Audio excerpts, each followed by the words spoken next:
living life, every day, late at night, not okay.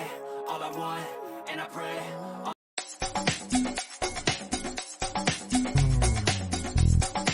Showbiz Kachika TV. Hello mga kachika! Nakakatuwa ang ibinahagi ni Meme Vice Ganda sa kanyang social media account na kahapon nga ay nagkaroon nga siya ng advance birthday celebration kung saan kasama nga niya ang kanyang mga malalapit na mga kaibigan sa loob ng showbiz industry. Advance birthday celebration nga daw ito dahil alam naman nating lahat na sa March 31 pa nga ang kanyang totoong birthday at sa March 31 nga ay isa-celebrate na nga niya ang kanyang ika-50th birthday.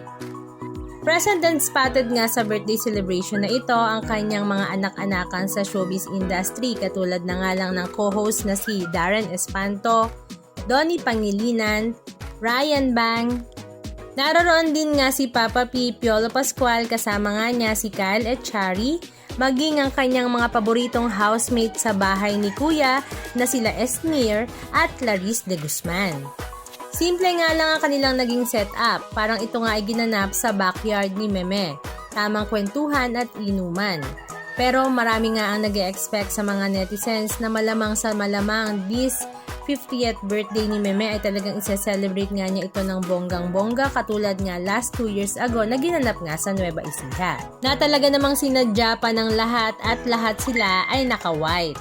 Halika at panoorin natin ang ilan sa mga video clips ganap na kanilang ibinahagi. Thank you guys! Thank you Darren! Donnie, thank you! Happy birthday! Thank you, Papa P! Oh, Ryan, parang yung kagwapuhan mo parang lumalapit na kay Papa P. My baby! My baby! I love you too! Mabuhay ang mga manggagawa ng Oh, my cake! Hawak ko ang bilis. Hawak ko ang bilis. Anong masasabi nyo mga kachika? Just comment down below. And please don't forget to subscribe. Thank you!